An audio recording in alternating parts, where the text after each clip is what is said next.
Marcelo, uma última coisa. Antes de fechar, manda um abraço para Turunas do Maitá, escola de samba lá de Guarani, pô. Tá mandado um abraço. Não, Turuna, fala, Marcelo, sua voz bonita, Turuna! pô. Turuna! Turunas do Humaitá. Turumas do Humaitá. Turunas do Turunas, Humaitá. Turunas do Humaitá. Um Isso grande aí. abraço.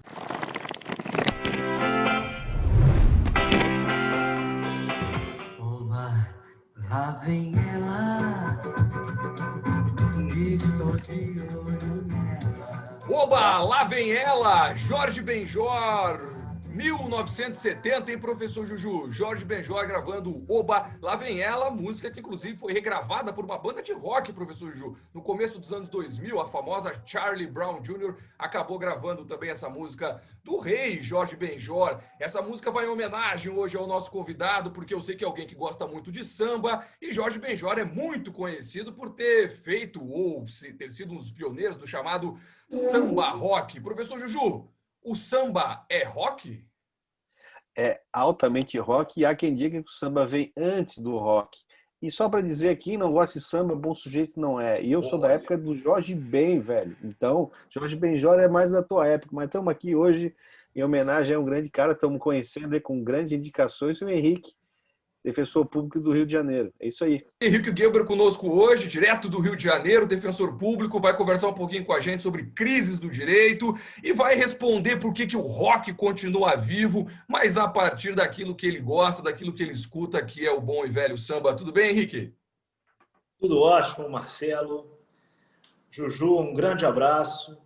Juju, nós nos falamos há um mês atrás, foi o cara que marcou um compromisso comigo com a maior antecedência que eu já vi. Ô Marcelo, muito legal aí, vamos conversar sobre samba, sobre direito, sobre rock and roll. Tudo começou, Henrique, no começo desse momento pandêmico que a gente vive, quando eu e o Juju, a gente conversava e nós trocamos mensagens sobre as crises do direito. Ele vai me mandando uma notícia sobre algum instituto jurídico, uma jurisprudência. Nós somos colegas, damos brinde, saúde, nós damos aula na mesma universidade, e aí um dia, então, ele me mandou uma notícia me dizendo: Marcelo, o direito morreu. Eu disse: olha, Juju, se o direito morreu eu não sei, mas que o rock continua mais vivo do que nunca eu não tenho dúvida, porque estava eu naquele momento escutando um rock lá de 1960, 1970, nem me lembro muito bem o que era. Então nós tivemos a ideia, vamos chamar alguns convidados, pessoas que trabalham com o meio jurídico e com áreas afins, para que possam nos responder se, na visão deles, o direito morreu ou não, se está em crise ou se não está, e por que, veja que aí tem uma afirmação, o rock continua mais vivo do que nunca. Então, para que a gente possa encaminhar o nosso papo, eu vou te fazer essa questão bem genérica e gostaria que tu fizesse um recorte para a tua visão de mundo, para as coisas que tu trabalha, para aquilo que tu estudas. Henrique, o direito morreu? Marcelo, Juju, eu pergunto, vou fazer só uma contra-pergunta. O direito nasceu? Qual que é a certidão de nascimento do nosso direito? Tá? Direito brasileiro. E aí a gente cruza até com os paralelos com o samba depois. Olha só. Vamos pensar o seguinte. Juju, quando a gente está estudando direito de propriedade, a gente está estudando Hering, não está? Uhum. O Hering pegava aqueles conflitos coletivos agrários? Não, acho que não, né?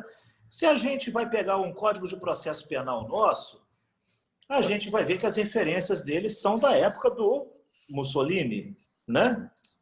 Sabem exatamente o que eu estou falando. Então vamos para o campo do direito administrativo. A gente tem muita influência do direito francês. A gente tem várias terminologias que são colocadas no direito administrativo, responsabilidade civil do Estado, que a gente se ampara em doutrinas, todas elas alienígenas. Seja por fato de serviço, seja do The King Can Do No Wrong, né? Essas coisas todas são colocadas lá. Então, chutem qualquer outra área do direito. Constitucional. Constitucional, se eu não estudo o direito constitucional mais próximo do que o nosso, como o argentino, com as crises relacionadas à ditadura, mas você sabe citar Marbury versus Madison. Você sabe citar alguma decisão do Tribunal Constitucional alemão? Qualquer área do direito que vocês me derem, eu vou dar uma referência para vocês que não é brasileira. Qualquer uma. Então, quando a gente está falando o direito morreu, eu estou perguntando sinceramente, nasceu o direito nosso? Porque é uma crítica feita quando a gente está estuda a história do próprio samba, a gente vê algo que é genuinamente brasileiro, que é nosso, que é próximo, que é palpável. O samba, ele nasce da roda. Não se faz roda para fazer samba. Quando a gente pega a história do samba, e eu estou respondendo essa pergunta justamente para falar que o direito talvez não tenha nascido, ô Marcelo, pelo seguinte, tem a diáspora no samba. Tem o Luiz Antônio Simas conversando sobre isso. Olha só, se a gente pega os negros que são trazidos para o Brasil, que são colocados nos navios negreiros, cortados os laços familiares, essas pessoas chegam aqui no Brasil, são vendidas, não sabem para onde vão. Elas começam a se reunir. A partir daí, quando eles criam aquelas relações, e as reuniões relacionadas à capoeira, ao candomblé, né? Aquela negritude viva, nasce o samba nesses contextos. O samba é um instrumento tão incrível, tão genuinamente brasileiro, que o samba ele foi uma preocupação enorme quando tentaram, inclusive, embranquecer o Brasil. O Brasil se tornou republicano. Eu tive a Lei Áurea, mas a Lei Áurea ela quis não podia ter diplomatas negros. A gente não quer cultura negra, a gente quer embranquecer o Brasil todo. O direito, ele nunca precisou ser embranquecido. Porque o direito já veio branco para a gente.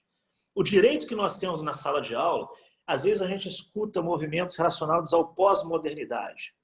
A crise do direito na pós-modernidade. Se eu fizer uma reflexão histórica, pessoal, a gente vive hoje a crise das utopias, que eu já falei em outros momentos que a gente já conversou, em outras áreas. O que é crise das utopias? A gente não acredita mais em muita coisa. Você vê um movimento de desolação das pessoas.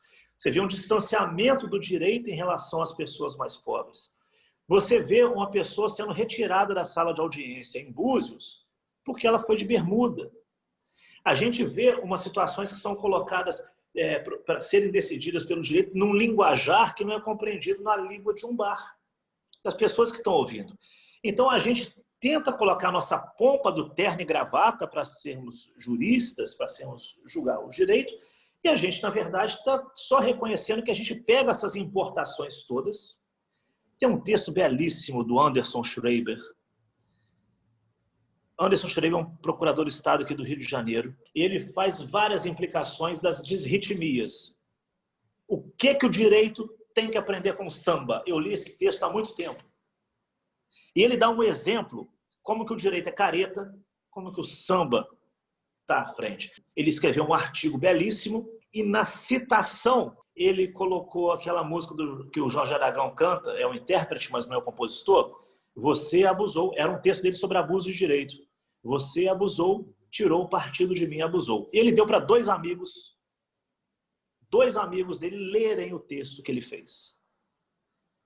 Os amigos disseram, o texto seu é irretocável, Anderson. Só que eu tiraria esse pedacinho do samba, porque o samba não é muito sério. Vai parecer uma coisa mais brasileira. E a gente não pode ser brasileiro. Pergunta se o cara ia fazer isso se ele citasse Beethoven. Então, a pergunta que eu faço, devolvendo aquela inicial, é, diante disso, não sei se vocês perceberam, consegui expor para vocês as conexões, mas o direito nasceu mesmo, porque o samba nasceu. Olha só que loucura, olha a loucura. Antes dos portugueses chegarem no Brasil, vocês acham que os índios, por exemplo, viviam aqui sem regras? Sem normas? Vocês acham que os índios que viviam aqui, eles não tinham, eram todos eles que comiam-se uns aos outros, que era uma situação de canibalismo? Não era não, meu amigo. Eles tinham as regras.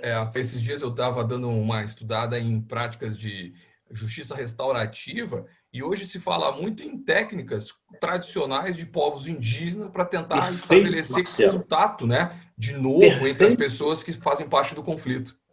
Perfeito, Marcelo. E qual que é a primeira coisa que o português faz? É trazer as ordenações. Ou seja, é para regular as pessoas que já viviam entre nós. O que os caras fazem? Já importam, já metem aqui as ordenações, né? As regulamentações. Então, assim, é uma concepção de um Brasil vira-lata, né? trazendo a expressão já tão consagrada, é um viralatismo tão grande que é principiado lá. E essa toda a burocracia trazida, as regulamentações externas trazidas, elas definitivamente não são brasileiras. Então, assim, a falta de aderência social que existe com o direito, em época pós-moderna, que tem uma crise das instituições, você tem uma proliferação, vai estudar direito civil, que eu volto a falar, direito civil é pautado em quê?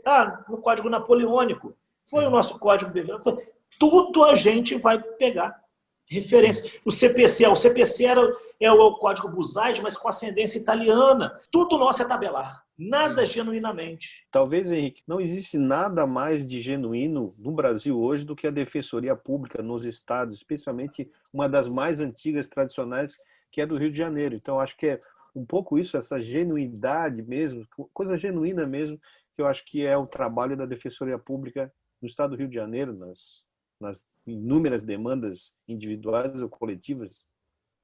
Perfeito, Juju. A Defensoria, eu tenho muito orgulho de integrar essa instituição. Ela é a gente falou em aderência agora há pouco, e nada mais aderente à realidade social do que a Defensoria Pública, do que a gente precisa. A gente tem, na concepção da instituição verde, que é a nossa, a gente tem a possibilidade de fazer tanta coisa por uma população que não acredita que alguém faça isso por ela, que lute por ela, né? Que eu falo honestamente, é uma missão de vida que eu tenho, sou remunerado por isso, sou bem remunerado por isso, e a nossa obrigação a cada dia, em todos os dias, e não é um papo que seja um papo demagogo ou relacionado à política atual, não. Existem pessoas que não se identificam com a Defensoria Pública, elas têm problema de identificação com o próprio povo. Existem juízes que são insensíveis às causas que, por vezes, são levadas pela Defensoria Pública, porque ele tem dificuldade de raciocinar com base numa realidade que não pertence a ele. Olha o quão distante estão aquelas pessoas que julgam os seus iguais das pessoas que eles entendem ser iguais. Os roupantes, o linguajar e tudo mais. A Defensoria, quando a gente está no órgão, somos nós que temos contatos diretos com o assistido. Somos nós que sentimos o cheiro do assistido. Somos nós que vemos os assistidos desdentados, muitas vezes. Somos nós que vemos assistidos com a fala perfeita e que perdeu tudo na vida. Que ninguém procura a Defensoria Pública porque está feliz, muito pelo contrário. As pessoas procuram a Defensoria Pública, elas precisam de alguma coisa. Então, tudo que nós tentamos trazer para essas pessoas é um mínimo de dignidade com essas pessoas, que elas... Olha, você pega a classe média hoje. A Defensoria tem um núcleo de defesa do consumidor, por exemplo. Tem pessoas que se sentem absolutamente desconfortáveis de ter que se socorrer à Defensoria Pública. E chega um ponto em que a própria especificidade da demanda, ela chega a mudar quando a gente está fazendo atendimentos virtuais. Então, é uma coisa interessante nessa época de pandemia, porque a gente vê o aumento da procura da classe média virtualmente. Porque se fosse presencialmente, talvez essas pessoas não iriam até lá para que os outros não os vissem como usuários do serviço da Defensoria Pública. Henrique, a gente trabalha aqui com o rock, como a gente disse no começo do programa, como um paradigma cultural próprio dos ambientes de contestação, que justifica que a gente trabalhe dentro do direito de forma crítica, contestadora também, como a gente está propondo essa discussão aqui contigo. Mas, obviamente, desde o começo, tu já deixou bastante claro, eu acho que a nossa trilha também já deixou claro para quem está nos acompanhando, que o Henrique gosta mesmo do bom e velho samba. Então, eu vou te fazer a pergunta, mas eu quero que tu faça uma leitura a partir da tua realidade. Por que o rock não morreu? Rock nunca vai morrer. Samba é rock, tá? O samba é rock. Quando eu ouço, eu pego... A Isabela pede para eu mudar, de vez em quando, vou confessar isso para vocês. Mas quando eu ouço lá um Metallica, um AC/DC, sabe? Um Rush, tem muita coisa boa no rock, né? Mas de várias questões, o meu irmão, por exemplo, é fã do The Police, assim, loucamente, que não é um estilo diferente, não é o rock progressivo do Bush, enfim. Rapaz, a primeira vez que eu vi, que eu me encantei efetivamente por uma música que eu quis aprender a tocar, eu aprendi a tocar cavaquinho por causa dela, que eu falei, como que esse negócio é bonito. Eu tive a influência toda do meu pai, que é presidente, meu pai é mestre de bateria de escola de samba, tem 84 anos, meu pai é nascido em 1936. Eu toco esses instrumentos de percussão todos, banjo, pensei que a Isabela, inclusive, ia subir com banjo aqui para eu tocar para vocês o banjo agora, ela deixou lá. Né, Bela? Eu sou criado desde do início, no meio de escola de samba, daquele ambiente de escola de samba, e eu falo, não vai pegar não vou tocar não. Já fiquei com vergonha. Vai não. O rock não morre, sabe por quê? Você se reúne para fazer rock. A satisfação que você tem, você tem o prazer de... O ser humano é um ser totalmente social. Você se reúne para tomar sua cerveja, para dar risada. O samba vem da roda. Não se faz a roda para o samba. Aquela reunião de pessoas, aquela reunião... Meu amigo, você chega... Uma banda de rock... É o vulcão criativo, né? Naquele momento... Excelente a comparação. Porque quando você tem o maior prazer do rock, é quando você está tocando com seus amigos, cara. Não é quando você está... É lógico que a multidão que está lá, ela é sensacional. Mas o que traz vivacidade para as pessoas é você conseguir juntar as harmonias, juntar as notas, dar o agudo no tempo certo, ver aquele agudo vibrante do rock, né? Aquela coisa da época, por exemplo, vão popularizar um pouco da época que o Axl Rose, por exemplo, tinha um agudo. Aquilo era um absurdo. É isso aí. O samba é alteridade, professor Juju. O samba em roda, o samba, como disse, portanto, o Henrique aqui, nasce da roda. E a gente, infelizmente, precisa já encaminhar o nosso fim. Professor Juju, para que a gente possa, de fato, chegar perto do fim, o senhor tem algumas dicas para a gente hoje? Tenho dica documentário Samba e Jazz, então faz uma ligação Rio de Janeiro e New Orleans, é um documentário de 2014, bem interessante. E a dica de música para mim, particularmente, Beth Carvalho, dama do samba, né? O show tem que continuar, né? Eu acho que o show tem que continuar, essa é a fala do Henrique, né? É para levantar um pouco o astral e vamos sair dessa que a gente se encontra com certeza. Então, e também porque a Beth Carvalho é uma botafoguense, então também eu estou suspeito para dizer. O nosso cantar e a gente vai ser feliz. Olha nós outra vez no ar. O show tem que continuar. Henrique, a gente não quer mais tomar teu tempo e que queremos agradecer o tempo que tu cedeu para a gente hoje, para que a gente pudesse conversar um pouquinho sobre direito, sobre cultura, sobre rock, sobre samba. Olha que camisa bonita, olha. Linda. Tá? Maravilhosa. Em homenagem, tá? E olha que frase sensacional. O ladrão foi lá em casa, quase morreu do coração. Tá? Ele ficou tão desesperado com o que ele viu na casa de uma pessoa pobre que ele saiu gritando pela rua: pega eu que eu sou ladrão. Olha só. Isso é do samba, cara. Sabe? A essência do samba está na irreverência, mas está na crítica social também, que ele está falando da pobreza dele. Claro. Então, e samba é uma coisa, é arte. Arte. Às vezes você se explica muita coisa num quadro, às vezes não é um verso de música. O direito, ele tem que se aproximar da gente. Foi um prazer enorme, Marcelo. Juju, não foi tomada de tempo nenhum, cara. Isso, prazer enorme, Juju, prazer enorme. Eu tô aqui sempre. Espero que tenha sido legal aí o papo com vocês e...